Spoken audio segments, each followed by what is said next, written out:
Welcome back. आप देख रहे हैं आपके शेयर हमारी राय। इस कार्यक्रम में आप अपने शेयर बाजार से जुड़े सवालों के जवाब पाते हैं हमारे एक्सपर्ट से। आज के हमारे एक्सपर्ट है doctor Ravi Singh, chief research officer at master trust. Ravi ji, आपका बहुत बहुत स्वागत है कार्यक्रम में and thank you so much for joining us today. Thank you ma'am, मुझे एक बार फिर से जोड़ने के लिए और आपके इस प्लेटफॉर्म पे बुलाने के लिए। It's always a pleasure Ravi sir, और आपका इंतजार हमारे बहुत सारे दर्शक करते हैं। चलिए पहले आप मार्केट्स को देख लेते हैं। आज निफ्टी में थोड़ी बहुत रिकवरी है। खुले हम कमजोर थे लेकिन एक अच्छा बाउंस बैक है।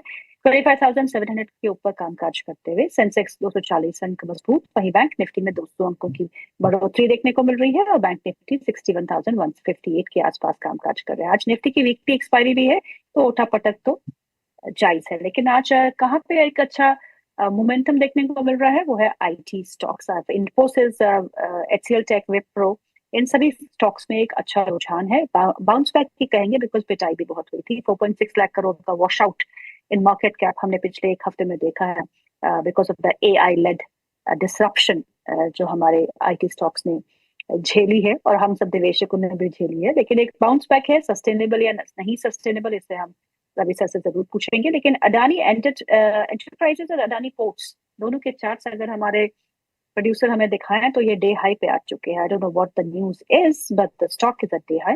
Adani enterprises and Adani ports, I think Adani के सभी स्टॉक्स में कल भी एक अच्छा रुझान था, आज भी एक अच्छा मोमेंटम लेट आवर्स में यानी कि पोस्ट नून में हमको देखने को मिल रहा है।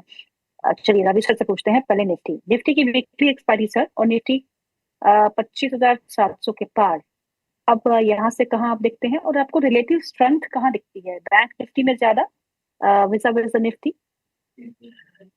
देखिए मैम, इस समय जिस हिसाब से मोमेंटम है तो ये तो क्लियर एक फैक्ट है कि जितनी न्यूज़ उतना ज़्यादा वॉलेटिलिटी और उतनी ज़्यादा ट्रेंड जो है वो रिवर्सल है। और जी। जैसा आपने स्टार्टिंग में ही कहा कि आईटी काउंटर पे चर्चा करेंगे, एआई समिट हो रहा है तो उसका एक इम्पैक्ट तो ऑब्वियसली यहाँ पर रहेगा। लेकिन जी। आपने बात की अदानी ग्रुप की, उसमें भी एक अच्छा पुल बैक देखने को मिल रहा है। और कहीं ना कहीं से ये तो हवाओं का झोंका है जो कि काफी तेजी से चलता है जब स्टॉक मार्केट में कहीं ना कहीं कुछ हलचल हो रही होती है। लेकिन करेक्ट। इस जहां तक बात करें निफ्टी की, देखिए निफ्टी के लेवल्स 25,730 ये अच्छे लेवल्स हैं और मुझे लगता है कि एक बार 25,950 तक के लेवल या फिर 26,000 के लेवल वापस से रीटेस्ट होते हुए नजर आएंगे। आज एक्सपायरी है और आप बिलीव करिए कि आज एक्सपायरी बड़ी अच्छी है। आपको टाइम वैल्यू भी दे रही है, आपको वोलेटिलिटी प्रीमियम भी मिल रहा है, ऑप्शन जो सेल करके बैठे वो भी प्रॉफिट खा रहे हैं, और जो ऑप्शन बाय कर रहे हैं हीरो जीरो के हिसाब से उनको भी मोमेंटम मिल रहा है। मतलब आज का मार्केट एक्सपायरी वालों के लिए वरदान होगा, क्योंकि मुझे ऐसा लगता है कि बोथ द साइड आपको ट्रेड यहां पर मिल रहे हैं। फिलहाल बाइंग बाइसनेस यहां पर रखिए। एक्सपायरी की बात करें तो एक्सपायरी 750 के आसपास होती हुई नजर आएगी, यानी 25,750 से 60 के बीच में। तो ओके। उस हिसाब से अपनी पोजीशंस बनाकर रखे, आपके लिए ज्यादा फायदेमंद रहेगा। चलिए आईटी की बात करते हैं रवि सर। और आपने कहा कि आईटी के में एक अच्छा रुझान है क्योंकि एआई समिट जो है, ग्लोबल समिट, वो दिल्ली में हो रही है। और इन्फोसिस 4% ऊपर, एचसीएल टेक का 3% ऊपर, इन विप्रो में भी 2.5 से 3% की मजबूती देखने को मिल रही है। और टेक महिंद्रा भी करीबन 2% ऊपर है। टीसीएस में भी 2% का इजाफा देखने को मिल रहा है। Majority of the IT stocks जो है वो आज हरे निशान में है, एक अच्छी रिकवरी दिखाते हुए। रिकवरी सस्टेनेबल या नहीं, ये मौका है या धोखा? देखिए, मार्केट को अगर देखा जाए तो ये आपके लिए मौका भी है, और अगर आप ट्रेंड को देखते हैं तो ये आपके लिए धोखा है। अगर आप मार्केट में ये देखने की कोशिश कर रहे हैं कि आईटी स्टॉक में आपका फंड बहुत दिनों से स्टक है और कहीं से पुल बैक रैली मिल जाए, कुछ निकलने का मौका मिल जाए, तो अपने मन को आज चेंज मत करिएगा, इसी फॉर्म में रखिएगा। सिर्फ और सिर्फ इस पुल बैक रैली पे जो थोड़ा बहुत आपके कुछ कुछ थोड़े कम लॉसेस हो रहे हो, कुछ हम्म। आपकी पोजीशन कट रही हो, रेट टू रेट कट रही है, बिल्कुल मत हेजिटेट होइए, यहां से निकलना शुरू कर दीजिए। क्योंकि ये कितनी भी चीजें हैं, ये एक मौका है जिसपे कि आपको निकलने का मिल रहा है। लेकिन अगर आप लॉन्ग टर्म के हिसाब से बैठे हुए हैं तो आपके लिए हम्म। धोखा है। तो मेरे हिसाब से आज की जो रिलीफ रैली जिसे आप कह सकते हैं, पुल बैक हम्म। कह सकते हैं, बॉटम आउटिंग थोड़ी सी हो सकती है, लेकिन ये बॉटम आउटिंग नहीं है, ये सिर्फ और सिर्फ न्यूज बेस पे थोड़ा सा इंपैक्ट है। मुझे ऐसा लगता है यहाँ पर पोर्टफोलियो पे ज्यादातर स्टॉक को रीस्ट्रक्चर करके इस सेक्टर से थोड़े से हाथ छोटे करने चाहिए, हल्का करना चाहिए, क्योंकि हम्म। आगे बड़ी गिरावट की संभावना यहाँ पर फिर बन सकती है। सवाल जो आपका सिलसिला शुरू करने से पहले मैं आपका बैंकिंग स्पेस पर नजरिया चाहूंगी। पीएसयू बैंकिंग स्पेस काफी अच्छा कर रहे हैं। करूर वैश्य बैंक अपने 52 हफ्ते के उच्चतम स्तरों पे है। यूनियन बैंक भी अपने 52 हफ्ते के उच्चतम स्तर पे है। एसबीआई का तो क्या ही कहना है, it has been the best performer. तो क्या पसंद है आपको पीएसयू बैंकिंग स्पेस में? देखिए मैम, पीएसयू की बात करें तो मेरा, जब मैं शेयर का नाम लूंगा आप तुरंत कहेंगे हाँ बिल्कुल, क्योंकि बैंक ऑफ बड़ौदा और एसबीआई के अलावा मैं पीएसयू की तरफ बहुत ज्यादा देखने की कोशिश नहीं करता।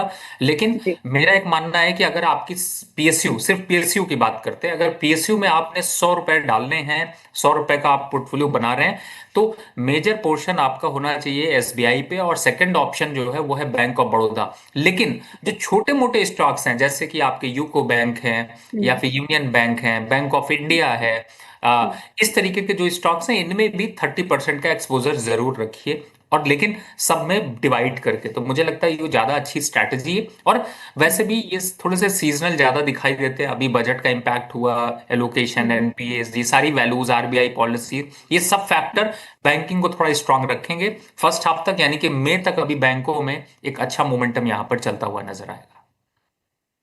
चलिए अब सवाल जवाब का सिलसिला शुरू करते हैं। पहले हमारे जो व्यूअर है उनका नाम है मोनू कुमार। तो पूछते हैं, एनएमडीसी स्टील करंट लेवल पर खरीदारी कर सकते हैं या फिर सचेदिटी इंडिया 51 रुपए पे मेरे पास है, दोनों में से आप क्या सलाह देंगे? नई खरीदारी करूं या सचेदिटी को ऐड करूं? देखिए, अगर एनएमडीसी स्टील को खरीदना चाहते हैं तो 40 रुपए की जो वैल्यू है, एक अट्रैक्टिव वैल्यू है, यहाँ पर लिया जा सकता है 35 के स्टॉप लॉस से। तो इमीडिएट एक बार में कूद के नहीं लेना है, थोड़ा धीरे धीरे करके लें। जहां तक सेजिलिटी की बात है, देखिए ये स्टॉक बहुत दिनों में कभी मूव करता है, अदरवाइज एकदम सिंपल साइलेंट वे में पड़ा रहता है। तो this is not the right time where you can add. Just wait for hmm. The 42 levels, 42 के आसपास आता है, बिल्कुल हम्म। छोड़िएगा नहीं, पकड़ कर रखिए, और वहां पर आप पूछिएगा तो मैं आपको ज्यादा अच्छा सजेशन दे पाऊंगा। लेकिन करंट लेवल पर एनएमडीसी स्टील थोड़ा ज्यादा अट्रैक्टिव लग रहा है। ओके, चलिए अगला सवाल ले लेते हैं। फारूक मुमताज का सवाल है। Very good afternoon sir. H S C L के पास है, जो उन्होंने 151 रुपए में खरीदा है, और दूसरा जीएमडीसी उन्होंने 50 शेयर खरीदे हैं 565 पे। लॉन्ग टर्म का व्यू रखते हैं, आपसे सलाह मांग रहे हैं कि क्या करना चाहिए। देखिए, अगर एच एफ सी एल की यहाँ पर मैं बात करूँ तो चूंकि ज्यादातर स्टॉक्स में बाइंग मोमेंटम है, इसलिए एच एफ सी एल में भी देखने को मिल रहा है। लेकिन मुझे ऐसा लगता है कि अगर आपके पास पहले पोजीशन है तो यहाँ पर थोड़ा सा प्रॉफिट बुक करिए, हम्म। क्योंकि इन लेवल से करेक्शन आ सकता है जो कि 66 से 67 रुपीज तक आपको देखने को मिलेगा। दूसरा, ओके। अगर आप लॉन्ग टर्म इन्वेस्टर भी हैं तो भी मुझे लगता है पार्शियली थोड़ा सा कम करना चाहिए पोजीशन को, क्योंकि मैक्सिमम जो है 75 तक जाने के बाद मार्केट में अच्छा खासा डाउनफॉल देखने को मिलता है, प्रॉफिट बुकिंग आ जाती है। तो हम्म। लॉन्ग टर्म के लिए अगर खरीदने की तैयारी कर रहे हैं, just wait and watch for the new next 2 week to 3 week. Okay, उनका एक और स्टॉक भी था, सेजिलिटी। मैंने सजेलिटी में बता दिया था कि अभी 46 का लेवल ओके। चल रहा है, लेकिन इन लेवल्स पर अभी वेट करना है। 42 के आसपास आता है, कोई बात नहीं। जो लोग सजेलिटी को देख रहे हैं, 42 के आसपास आता है तो वापस से मैडम को तंग करिएगा, थोड़ा फिर पूछिएगा लेना है या नहीं लेना है। लेकिन करंट लेवल पर जस्ट वेट एंड वॉच। नहीं नहीं, सॉरी, इनका सवाल जो जीएमडीसी पे था। जीएमडीसी में he has bot 50 shares at 565। देखिए, जीएमटीसी हाल फिलहाल में कुछ दिनों से प्रॉफिट बुकिंग पर आया, लेकिन इससे पहले 640 और 645 का भाव चल रहा था, लगभग 9 से 10 फरवरी के बीच में। अभी 538 चल रहा है। इन लेवल से थोड़ा और करेक्शन आएगा। करेक्शन की बात करें तो 495 या 490 तक आ सकता है। 40 रुपए का करेक्शन और होगा। अगर ऊपरी लेवल के हैं तो एग्जिट करना चाहिए। अगर आप थोड़ा वेट कर रहे हैं परचेजिंग के लिए तो थोड़ा और वेट करिए। 495 जब रीच करता है तभी आप बाय करिए। ओके, अगला सवाल जो है वो श्वेता जी का है। वो पूछते हैं कि 6 महीने के लिए कोई अच्छा सा बैंकिंग स्टॉक बता दीजिए। आ, 6 महीने के लिए बैंकिंग स्टॉक, मैं आपको थोड़ा सा यहाँ पे बैंकिंग स्टॉक में अगर कहूँ 6 महीने के लिए लेना है तो इंडसन बैंक और एचडीएफसी आपके लिए ज्यादा अच्छे ऑप्शंस होंगे। अब इसलिए कि हम्म। आपको थोड़ा वो रेट पे ज्यादा मिलते हैं, लेकिन फिलहाल हम्म। मेरे हिसाब से आप उन्हीं को होल्ड करिए। ओके, आरती जी का सवाल है। वो पूछती है, सर मेरे पास एसईपीसी के 1000 शेयर है जो मैंने 10 रुपए में खरीदे हैं, और रतन पावर के 1000 शेयर है जो मैंने 9 रुपए में खरीदे हैं। लॉस हो रहा है, लॉस बुक करके निकल जाऊं या फिर आप मुझे स्टॉप लॉस और टारगेट सुझाएंगे? Ratan power and SCPC. आह, देखिए मैं तो दोनों में ही वैसे एग्जिट करने की राय दे रहा हूं, लेकिन मैं अभी आपको कहूंगा कि थोड़ा सा वेट कर लीजिए। एससीपीसी को ₹10.5 और रतन पावर अभी थोड़ा सा वेट कर लीजिए, थोड़ा सा टाइम दीजिए इसको। रिवर्सल में शायद थोड़ा और बढ़ सकता है, तो अभी 1-2 महीने के लिए हिसाब से अगर देखें तो वेट करना ज्यादा समझदारी है।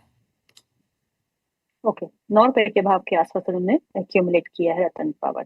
विनीता गुप्ता जी का सवाल है, वो पूछती है, good afternoon sir, short term, medium, mid term के targets of engineers India and Jamuna auto और Bharat forge. Engineers India, Jamuna auto and Bharat forge, इन तीनों ही स्टॉक्स के शॉर्ट टर्म का व्यू क्या है आपका? देखिए इन तीनों स्टॉक पे शॉर्ट टर्म पे थोड़ी प्रॉफिट बुकिंग आ सकती है, तो करंट लेवल पर यहाँ पर फिलहाल इन स्टॉक्स में अभी ऐड करने की बिल्कुल राय नहीं है। मुझे ऐसा लगता है थोड़ा सा टाइम यहाँ पर देना चाहिए। जमुना ऑटो करंट लेवल पर अगर किसी ने ले रखा है तो उसको एक बार प्रॉफिट बुक करना चाहिए। जहां तक करेक्शन की बात है, अगर मैं करेक्शन को देखता हूं तो मुझे ऐसा लगता है कि इन लेवल से एक बार 135 तक के लेवल्स आ सकते हैं, और अगर लॉन्ग टर्म ट्रेडर है तो होल्ड करके रखिए, 158 के टारगेट आपको देखने को मिलेंगे। भारत फौज में अभी एवरेज नहीं करना है नेक्स्ट 2 वीक तक के लिए, यहाँ पर अभी वेट एंड वॉच। थोड़ा सा हम्म। करेक्शन और हो सकता है, 3% के आसपास का करेक्शन अगर आता है तो शायद ज्यादा अट्रैक्टिव लेवल होगा। तो ज्यादा जो आपके तीनों स्टॉक्स हैं मुझे लगता है थोड़ा सा वेट एंड वॉच कर लीजिए, बाय मत करिए, और हो सके तो हम्म। जमुना ऑटो में थोड़ा प्रॉफिट बुक कर लीजिए। ओके, अगला सवाल जो है वो है विकी का। विकी पूछते हैं, यूनिकॉमर्स ई सॉल्यूशंस है उनके पास, 666 शेयर्स एट 192 रुपीज।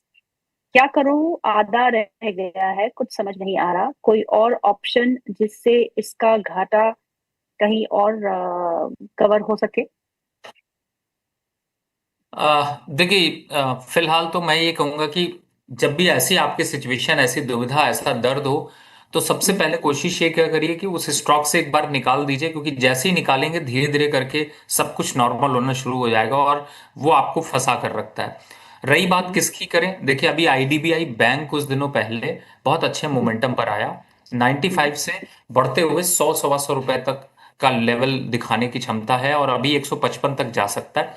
मुझे लगता है कुछ मत करिए, आप उसको, इसको काट के उसको ले लीजिए, रेट टू रेट हम्म। भाव के भाव आसपास बराबर है, लेकिन वो आपको ज्यादा जल्दी रिटर्न दे सकता है। मैं आपकी जगह होता तो यही करता कि कम से कम पहले जो वायरस है उसको निकाल दो, अपने आप ट्रेंड चलना शुरू हो जाएगा।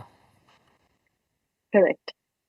अगला सवाल जो है वो है धर्मेंद्र सिंह जी का। वो कहते हैं कि टाटा टाटा स्टील में फ्रेश एंट्री कर सकते हैं क्या सर?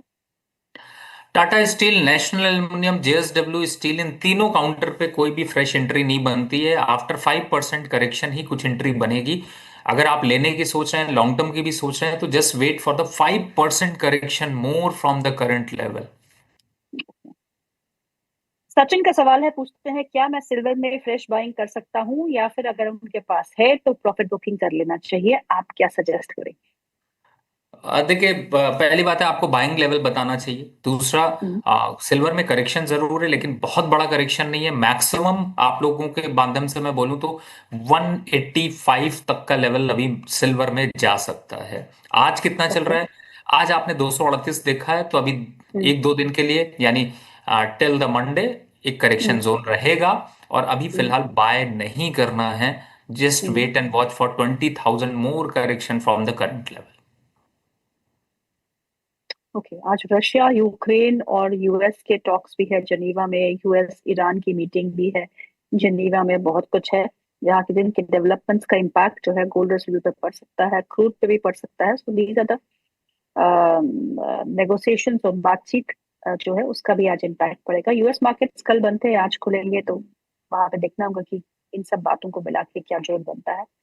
अगला सवाल ले लेते हैं। अगला सवाल जो है वो है विजय जी का। विजय पूछते हैं, केल्टॉन, केल्टॉन टेक, ये मैं पहली बार सुन रही हूँ। केल्टॉन, KELLTONTEK, आप ट्रैक करते हैं इसे? केल्टॉन है ना, राइट? केल्टॉन, केल्टॉन टेक 31 हाँ। पर लिया है, क्या करें? GMDC तो हमने बता दिया उनको, 7 572 पर लिया है। एक्चुअली में आज बिल्कुल। आईटी की धूम में ये भी अब बड़ा बूम बना हुआ है, और बस ज्यादा कुछ नहीं है, 18 रुपए से आज 20 रुपए पहुंच गया है, तो लोगों को लगता है कि बस यही एक शेयर है जिसे मैं भूल गया था लेना। लेकिन आपको बताऊं, 17% पे आप कुछ भूले नहीं है, जस्ट निकलने का मौका मिल रहा है। कुछ दिन पहले इसके हालात 15 रुपए के पास आप आसपास घूम रहे थे। बीस करेक्ट। रुपए है। थोड़ा सा ये पुल बैक है, लेकिन ट्रेडिंग वॉल्यूम कम है। ट्रेंड कोई खास नहीं है, बहुत आगे का कुछ भविष्य दिखाई नहीं देता है मेरे हिसाब से। जस्ट अवॉइड, अगर आपके पास है तो बिल्कुल एग्जिट होना ना भूलें। इनका एक और सवाल है, बॉम्बे स्टॉक एक्सचेंज अभी खरीद